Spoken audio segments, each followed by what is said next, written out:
For a second, they thought the room was full of people, hundreds of people, all seated and all perfectly still. Polly and Diggory, as you might have guessed, stood perfectly still themselves for a good long time looking in.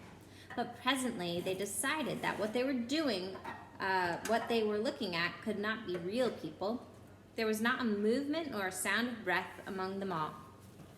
They were like the most wonderful waxworks you ever saw. This time, Polly took the lead. There was something in this room which interested her more than it interested Diggory. All the figures were wearing magnificent clothes. If you were interested in clothes and all, you could hardly help but going to see them closer. And the blaze of their colors made this room look not exactly cheerful, but at any rate rich and majestic after all the dust and emptiness of the others. It had more windows, too, and a good deal light. I can hardly describe the colors. The figures were all robed and had crowns on their heads. Their robes were of crimson and silvery gray, and deep purple and vivid green, and there were patterns and pictures of flowers and strange beasts and the needlework all over them. And here's a picture of the people with their clothes. Precious stones of astonishing size and brightness stared from their crowns and hung in chains around their neck and peeped out from all the places where anything was fastened. "Why haven't these clothes all rotted away?" asked Polly. "Magic," whispered Diggory. "Can't you feel it? I bet this whole room is just stiff with enchantments. I could feel it the moment we came in." "Any one of these dresses would cost hundreds of pounds," said Polly. But Diggory was more interested in the faces, and indeed these were worth looking at. The people sat in their stone chairs on each side of the room, and the floor was left free down the middle. You could walk down and look at the faces in turn. "They were nice people, I think," said Diggory. Polly nodded.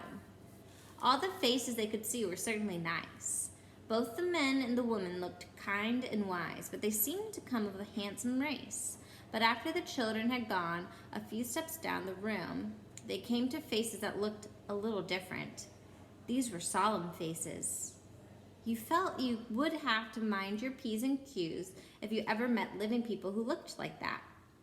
When they had gone a little further, they found themselves among faces they didn't like. This was about the middle of the room. The faces here looked very strong and proud and happy, but they looked cruel. A little further on, they looked crueler. Further on again, they were still cruel, but they no longer looked happy. They were even despairing faces, as if the people they belonged to had done dreadful things and suffered dreadful things. The last figure of all was the most interesting. A woman, even more richly dressed than the others and very tall, even a figure in the room was taller than the people of the world, with such a look of fierceness and pride that it took your breath away. Yet she was beautiful too. Years afterward, when he was an old man, Diggory said he had never in all his life known a woman to be so beautiful. It was only fair to add that Polly always said she couldn't see anything especially beautiful about her. This woman, as I said, was the last, but there were plenty of empty chairs beyond her, as if the room had been intended for a much larger collection of images. "I do wish we knew the story that's behind all this," said Diggory. "Let's go back and look at that sort of table thing in the middle of the room." The thing in the middle of the room was not exactly a table. It was a square pillar about 4 feet high, and on it rose a little golden arch from which there hung a golden bell. And beside this lay a little golden hammer with a little to hit the bell with. I wonder, said Diggory.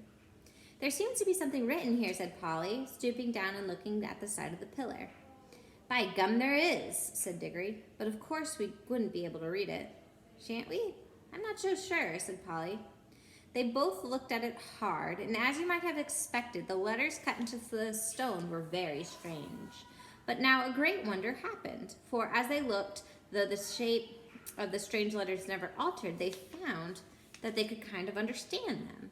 If only Diggory had remembered what he himself had said a few minutes ago, that this was an enchanted room, he might have guessed that the enchantment was beginning to work, but he was too wild with curiosity to think about that.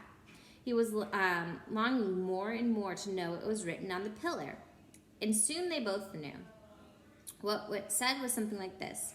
At least this is the sense of it, though the poetry, when you read it, was much better. Make your choice, adventurous stranger. Strike the bell and bide the danger. Or wonder till it drives you mad what would have followed if you had.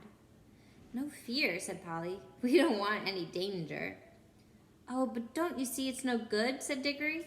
We can't get out of it now. We shall always be wondering what would have happened if we struck the bell. I'm not going to be driven mad by always thinking of that. No fear. Don't be silly, said Polly. If anyone would, what does it matter what it would have happened? I expect anyone who's come as far as this bound to go, wondering till it sent him dotty. That's the magic, you see. I can feel it beginning to work on me. Well, I don't, said Polly. I don't believe you do either. You're just putting it on. That's all you know, said Diggory.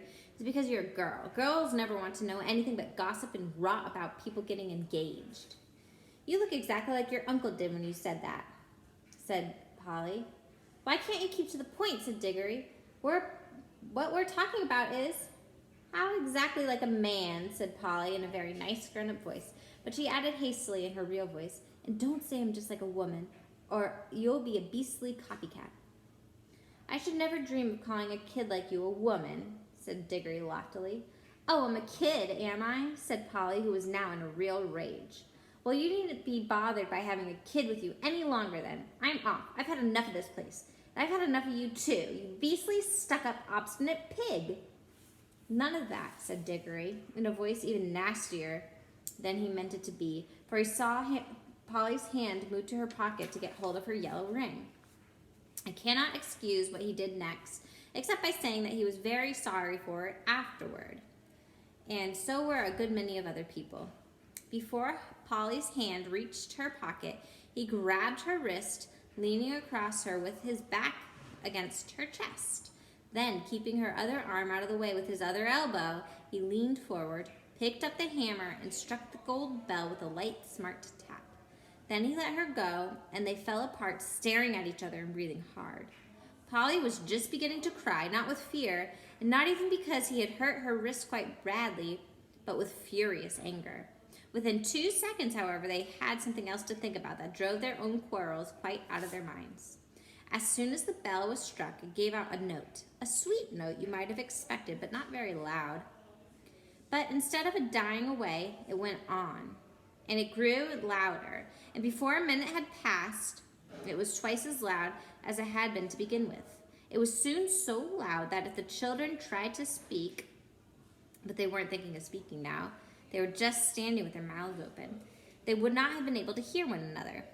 Very soon it was so loud that they could not have heard one another even if shouting. And it grew on, all one note, a contentious, sweet sound, though the sweetness had something horrible about it, till all the air in that great room was throbbing with it, and they could feel the stone floor tremble under their feet.